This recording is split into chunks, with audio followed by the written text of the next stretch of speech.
아빠, 이게 뭐예요? 카드값이 왜 이렇게 나왔어요? 딱 한 번 간 거야. 미안하구나. 233만 원이요. 세상에나, 이게 다 술값이라는 거예요? 그러니까 그렇게 비싼 데인 줄 몰랐어. 뭐라고요? 대체 밖에서 뭐라고 다니세요? 얘야 나는 처음으로. 아니, 정말 아빠가 이런 분인 줄 몰랐어요. 미안하구나. 그게 말이다. 이모 씨는 친구의 권유로 유흥업소를 처음 방문했습니다. 기분 전환 삼아 술 한잔하고 돌아오는 길이라며 가벼운 마음이었지만 예상치 못한 거액의 카드 청구서를 받았습니다. 한 번이었는데도 몇백만 원이 결제된 거예요. 항의하려 해도 명세서를 보니 뭘 소비했는지도 모르겠더군요. 이후 가족들과 신뢰가 무너지고 경제적으로도 큰 타격을 입었습니다. 우리는 모두 평화롭고 안정된 노후를 꿈꿉니다. 하지만 그 꿈을 현실로 만들기 위해서는 단순한 바람만으로는 부족합니다. 올바른 선택과 행동이 필요합니다. 어떤 돈은 절대 소비하지 말아야 하고 특정한 장소는 절대 발을 들여선 안 되며 어떤 인간관계는 반드시 정리해야 합니다. 여기 어이없는 상황에 난처한 어르신들이 있습니다. 바로 당신일 수 있습니다. 이 모든 것은 단순한 정보가 아니라 행복한 노후를 위해 꼭 알아야 할 지혜입니다. 오늘 이야기는 60세 이후 절대 소비하지 말아야 할 돈 3가지, 가지 말아야 할 장소 3곳, 그리고 반드시 피해야 할 관계 3가지에 대해 이야기 드릴 예정입니다. 지금까지 한 번도 들어보지 못한 사실들과 노년을 지혜롭게 보내는 방법까지 모두 알려드릴 테니 끝까지 시청해주세요.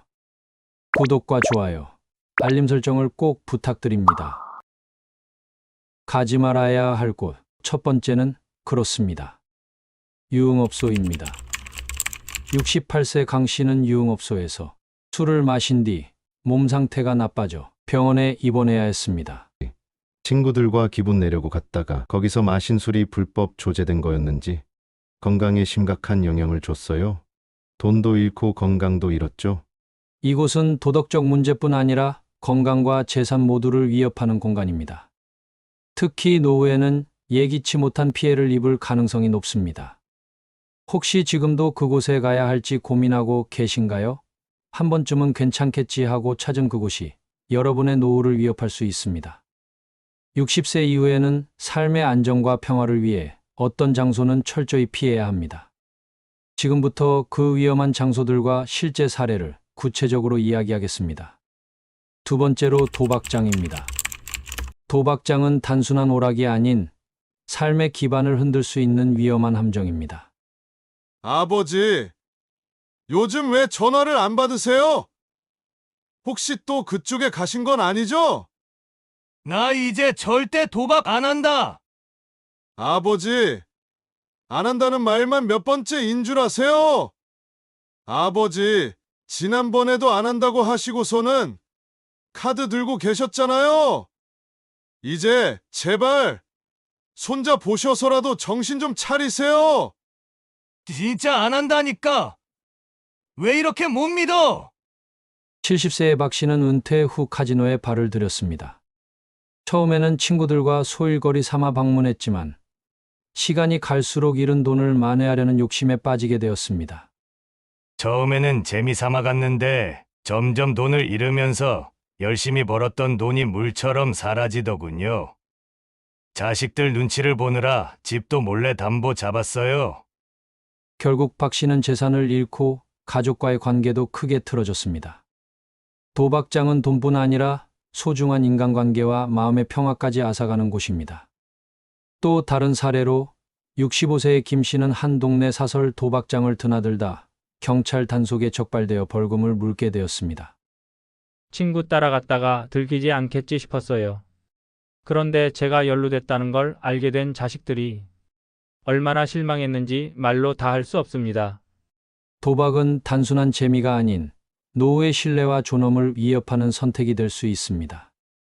세 번째로 소란과 분쟁의 장소입니다. 이는 단순히 감정적인 문제를 넘어 실제 위험으로 이어질 수 있습니다. 어르신, 이 문제 그냥 넘어가면 안 됩니다. 같이 가서 따져야죠. 동네 주민들과 함께 시위에 나섰던 70세 정 씨는 현장에서의 충돌로 인해 무릎을 크게 다쳐 수술을 받아야 했습니다. 억울한 마음에 나갔는데 결국 저만 다치고 후회했어요. 몸도 망가졌고 병원비도 부담스러워서 남은 노후가 걱정됩니다. 분쟁 장소는 감정적으로 휘말리기 쉽지만 그 대가는 결코 가볍지 않습니다. 또 다른 사례로 67세 한 씨는 동네 모임에서 시작된 논쟁이 심각한 다툼으로 번지며 스트레스를 받아 결국 병원 치료를 받았습니다. 작은 갈등이었는데 점점 커지더라고요. 소란 속에 휘말리며 신경이 너무 예민해져서 가족에게까지 화풀이를 하게 됐어요. 소란과 분쟁의 장소는 신체적, 정신적으로 모두 큰 부담을 주며 특히 노후에는 이런 갈등을 피하는 것이 현명합니다. 이 세 장소는 한순간의 선택으로 여러분의 노후 전체를 망칠 수 있습니다. 단순한 방문으로 끝나는 것이 아니라 때로는 돈, 건강, 신뢰까지 무너뜨릴 수 있습니다. 특정한 관계에서 멀어지는 것만으로도 노후의 스트레스와 갈등을 크게 줄일 수 있습니다. 혹시 아직도 그 사람들과 관계를 유지하고 계신가요? 그 관계가 여러분의 노후를 더 힘들게 만들고 있을지도 모릅니다. 60세 이후에는 건강한 인간관계가 무엇보다 중요합니다. 하지만 어떤 관계는 반드시 정리해야 합니다. 이기적인 친척, 이익만을 추구하는 사람, 그리고 무정한 사람과의 관계가 바로 그것입니다. 이 관계들은 여러분의 마음의 평화를 무너뜨리고 노후를 불행하게 만들 수 있습니다. 첫 번째로 이기적인 친척입니다. 이들은 자신이 필요할 때만 찾아오고 어려움이 닥치면 외면하는 사람들입니다. 삼촌, 이번에 저 좀 도와주시면 안 될까요? 정말 급해서요. 65세 김모 씨는 조카의 부탁으로 자신의 예금을 일부 빼주었습니다. 하지만 조카는 이후 연락을 끊었고 김 씨는 남은 노후 자금을 걱정하며 살아가고 있습니다. 처음엔 가족이니 당연히 도와줘야 한다고 생각했어요. 그런데 내가 힘들 땐 아무도 도와주지 않더라고요. 그제야 제가 이용당했다는 걸 알았습니다. 이기적인 친척과의 관계는 단순히 돈 문제를 넘어서 감정적 상처를 남깁니다. 도움을 주는 것과 이용당하는 것은 분명히 구별해야 합니다. 두 번째로 이익만을 추구하는 사람들입니다. 이들은 오로지 자신의 필요에 따라 여러분을 대하며 보답이나 감사를 기대하기 어렵습니다. 어르신, 이번 한 번만 돈 좀 빌려주세요. 다음 달엔 꼭 갚겠습니다. 이웃 주민의 부탁으로 돈을 빌려주었던 68세 박 씨는 몇 달이 지나도 돈을 받지 못했고 결국 그 사람과의 관계를 끊을 수밖에 없었습니다. 돈도 문제지만 제가 신뢰했던 사람에게 배신당한 게 더 아팠어요. 그 뒤론 누구에게도 쉽게 돈을 빌려주지 않습니다. 이익만을 추구하는 사람들과의 관계는 상처와 불신을 남기므로 가까이 하지 않는 것이 현명합니다. 세 번째로 무정한 사람들입니다. 이들은 여러분의 도움이나 호의를 당연하게 여기며 감사를 표하거나 보답하려는 의지가 없습니다.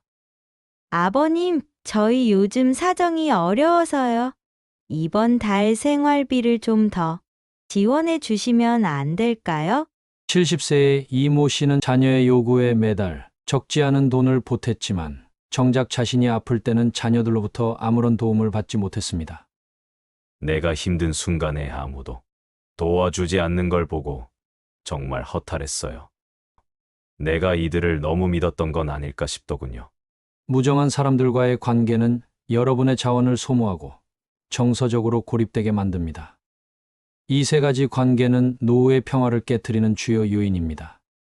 이들을 정리하지 않으면 여러분의 시간과 에너지가 끊임없이 소모되고 결국 스트레스와 후회만 남게 됩니다. 여러분, 지금의 선택이 노후의 삶을 결정짓는다는 사실 알고 계셨나요? 작은 선택 하나가 여러분의 남은 인생에 큰 영향을 미칠 수 있습니다. 노후의 삶은 우리가 얼마나 현명하게 선택하고 행동하느냐에 따라 완전히 달라질 수 있습니다. 지금부터 삶을 더 풍요롭고 안정되게 만들기 위해 반드시 실천해야 할 삶의 태도와 선택에 대해 이야기해 보겠습니다. 첫 번째로 현재에 집중하는 태도입니다. 과거에 대한 후회나 미래에 대한 지나친 염려는 우리의 에너지를 소모할 뿐입니다. 엄마, 그 얘긴 이제 그만하세요. 이미 지나간 일이잖아요. 65세의 최 씨는 자녀와의 대화 중 과거의 실수를 자주 언급하며 자책했습니다. 그때 내가 좀 더 잘했으면 내가 이렇게 힘들지 않았을 텐데 정말 미안하다. 그러나 자녀는 그 이야기가 오히려 자신에게 부담이 된다고 말했습니다. 최 씨는 이런 대화를 반복하며 가족들과의 관계가 서먹해졌습니다. 이제야 깨달았어요. 과거는 되돌릴 수 없고 현재를 잘 살아야 한다는 거려. 그 뒤로는 그저 지금 주어진 시간에 감사하며 살려고 합니다. 현재에 집중하고 오늘 하루를 충실히 사는 태도가 가족들과의 관계는 물론 내면의 평화에도 큰 도움을 줍니다. 두 번째로 건강한 자기 관리입니다. 정신적, 신체적 건강은 노후의 삶의 질을 결정짓는 핵심 요소입니다. 어머니, 병원에서 운동 좀 하라고 하셨잖아요. 왜 안 하세요? 70세의 이모 씨는 운동이 귀찮아 늘 집에서 TV만 보았습니다. 그러다 보니 체중이 늘고 관절도 악화되었습니다. 다리 아프다고 쉬기만 했는데 점점 더 걸어 다니기가 힘들어지더라고요. 그제야 제가 스스로를 돌보지 않은 걸 후회했죠. 그 후 이 씨는 매일 30분씩 산책을 하고 가벼운 스트레칭으로 몸을 관리하기 시작했습니다. 처음엔 힘들었지만 지금은 몸이 훨씬 가벼워지고 기분도 좋아졌어요. 건강한 몸과 마음을 유지하기 위해 꾸준히 자기 관리를 실천하는 것이 필요합니다. 세 번째로 소박한 삶을 선택하는 태도입니다. 노후에는 과도한 욕심을 버리고 소소한 것에서 행복을 찾는 것이 중요합니다. 아빠, 이 집 너무 오래됐어요. 새 아파트로 이사 가세요. 아들의 권유로 무리하게 대출을 받아 큰 아파트로 이사했던 72세의 김 씨는 매달 대출금 갚기에 허덕였습니다. 그때는 새 아파트에서 편하게 살고 싶었지만 대출금 때문에 스트레스가 이만저만이 아니었어요. 평생 모은 돈을 다 쏟아부었는데 남은 게 없더군요. 결국 김 씨는 대출금을 해결하기 위해 아파트를 팔고 작은 집으로 다시 이사했습니다. 지금은 작은 집에서 꽃을 가꾸며 소소한 즐거움을 느끼고 있어요. 그게 진짜 행복이란 걸 이제야 알았어요. 소박한 삶은 우리에게 경제적 부담을 줄이고 마음의 여유를 가져다 줍니다. 이처럼 현재에 충실하며 스스로를 돌보고 욕심을 버리는 태도가 노후를 더 안정적이고 풍요롭게 만듭니다. 지금부터라도 작은 변화들을 시작해 보세요. 여러분은 지금 사용하고 계신 돈이 과연 여러분의 미래를 위해 가장 현명한 선택을 했다고 확신할 수 있으신가요? 한순간의 선택이 평생 모은 재산을 무너뜨릴 수도 있습니다. 60세 이후에는 재정관리가 곧 삶의 질을 결정짓습니다. 안정된 노후를 보내기 위해서는 현명한 선택이 무엇인지 이해하고 실천하는 것이 중요합니다. 첫 번째로 자녀에게 과도하게 의지하거나 지원하지 않는 것입니다. 엄마, 이번에 집을 사려고 하는데 도와주시면 저희 정말 감사할 것 같아요. 70세의 박 씨는 자녀를 돕고 싶은 마음에 퇴직금을 몽땅 내어주었습니다. 하지만 시간이 지나자 자신이 사용할 생활비가 부족해졌습니다. 처음엔 자식들에게 도움을 주는 게 당연하다고 생각했어요. 그런데 막상 제 돈이 부족해지니 자식들에게 부탁할 수도 없더라고요. 박 씨는 생활비를 아끼느라 제대로 된 식사조차 못하게 되었고 결국 건강도 악화되었습니다. 이제는 배운 교훈이 있어요. 자식들에게 다 내어주는 게 그들의 사랑을 얻는 길이 아니라는 걸요. 자녀를 돕는 것은 좋지만 자신의 노후를 희생하며 돕는 것은 장기적으로 양쪽 모두에게 부담을 줄 수 있습니다. 두 번째로 무리한 투자를 피하고 현실적인 재정 계획을 세우는 것입니다. 이번 주식, 이번에만 투자하면 대박 납니다. 놓치시면 후회하실 거예요. 동네 지인의 추천을 받아 주식에 큰 돈을 투자했던 68세 강 씨는 시장 폭락으로 인해 모든 자산을 잃었습니다. 믿을 만한 사람이라고 생각했어요. 그런데 제가 그 돈을 모두 잃고 나니 가족들에게 말하기조차 힘들었죠. 강 씨는 이후 가족들과의 관계가 소원해졌고 은퇴 후 아르바이트를 하며 생활비를 충당해야 했습니다. 무리한 욕심을 부리지 않는 게 가장 안전한 선택이라는 걸 늦게 깨달았습니다. 노후의 투자와 재정 관리는 안정성과 현실성을 우선으로 해야 하며 지나친 욕심은 피해야 합니다. 또 다른 사례로 65세의 이 씨는 고수익을 보장한다는 말에 속아 보증금을 맡겼다가 사기를 당했습니다. 돈을 잃고 나니 제 자신이 얼마나 어리석었는지 알겠더군요. 이제는 절대 쉽게 돈을 벌려는 유혹에 넘어가지 않아요. 노후에는 무조건 안전한 금융상품을 선택하며 검증되지 않은 투자에는 손대지 않는 것이 현명합니다. 세 번째로, 현재의 자산을 과도하게 소비하지 않는 것입니다. 아버님, 여행 한번 가세요. 요즘 다들 해외여행 다니잖아요.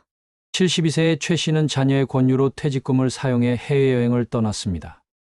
하지만 여행 후 남은 돈이 적어지면서 점차 경제적으로 어려움을 느끼게 되었습니다.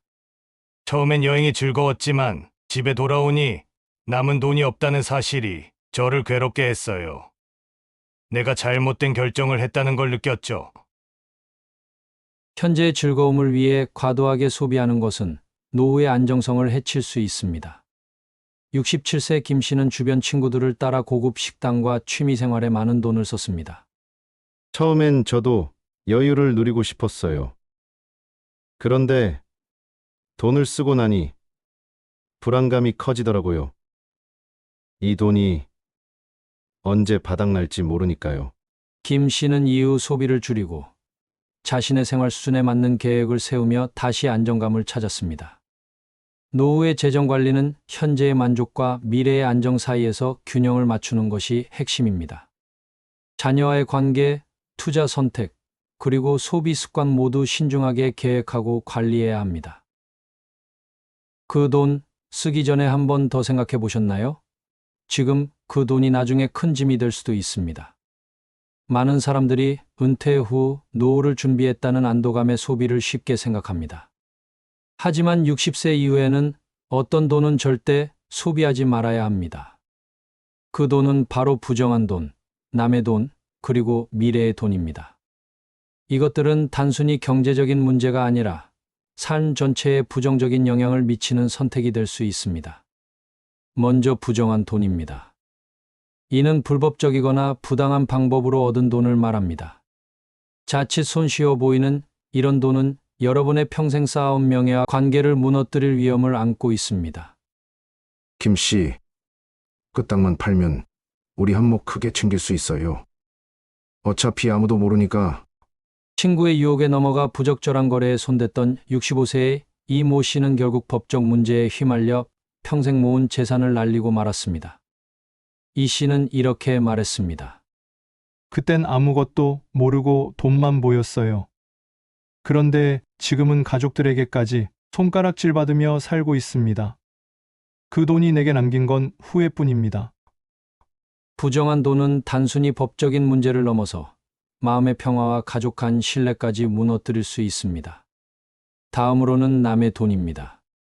여기에는 대출, 빚, 타인의 재산 등을 무리하게 사용하는 경우가 포함됩니다. 많은 이들이 은퇴 후에도 과감히 대출을 받아 자녀의 결혼 자금을 지원하거나 고급 주택을 구매하는 결정을 하곤 합니다. 어머니, 요즘 집값이 너무 올라서 저희가 조금만 더 돈이 있으면 집을 살 수 있을 것 같아요. 아들의 부탁으로 퇴직금을 몽땅 내어주었던 70세의 박모 씨는 그 후 매달 생활비가 부족해 동네 복지관에서 끼니를 해결하고 있습니다. 그땐 아들을 돕는 게 당연하다고 생각했어요. 그런데 내가 쓸 돈을 다 내주고 나니 이제는 아들에게조차 도움을 요청할 수 없는 처지가 되었어요.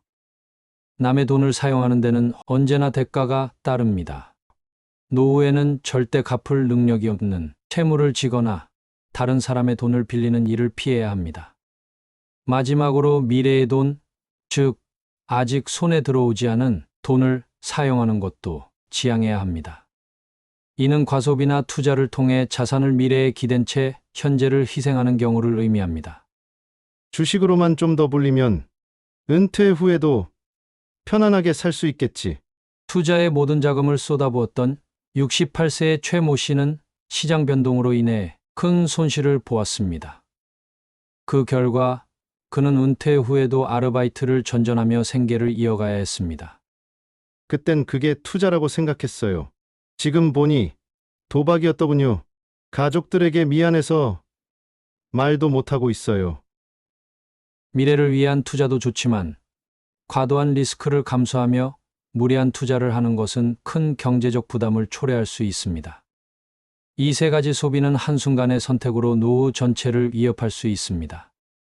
60세 이후에는 자신이 가진 자산 내에서 생활하며 재정적 안정과 평화를 지키는 것이 무엇보다 중요합니다. 오늘 여러분과 나눈 이야기 어떻게 들으셨나요? 한 가지 분명한 사실은 여러분의 노후는 여러분의 선택과 행동에 달려 있다는 점입니다. 우리는 60세 이후 반드시 피해야 할 돈, 장소, 관계를 통해 우리의 노후를 어떻게 지킬 수 있을지 배웠습니다. 부정한 돈, 남의 돈, 미래의 돈은 소비하지 말아야 하고 도박장과 유흥업소 같은 위험한 장소를 멀리하며 이기적이고 무정한 사람들과 거리를 두는 것이 중요합니다.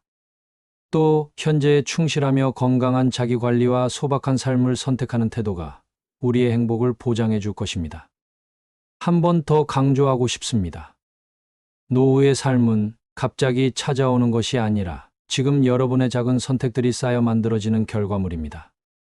자녀를 돕고 싶다면 먼저 자신의 안정이 최우선임을 기억하세요. 투자와 소비는 신중하게 판단하고 무리하지 않는 것이 중요합니다. 엄마, 아빠, 건강하게 오래오래 우리 곁에 계셔주세요. 이 말은 단순한 인사가 아닙니다. 여러분의 가족은 여러분이 스스로를 지키고 행복한 삶을 살기를 바랍니다. 이는 결국 여러분이 더 나은 노후를 보내기 위한 최고의 방법입니다. 지금 이 순간 여러분의 삶을 돌아보고 필요 없는 소비와 관계를 정리하세요. 자신에게 더 많은 시간을 투자하고 가족과의 소중한 시간을 만들어 가세요. 그것이 바로 진정으로 의미 있는 노후를 살아가는 길입니다. 영상이 유익하셨다면 구독과 좋아요, 알림 설정 부탁드립니다. 이 채널은 여러분의 지혜롭고 행복한 노후를 위해 언제나 함께하겠습니다. 다음 영상에서 또 만나요. 세상을 사는 지혜 TV였습니다.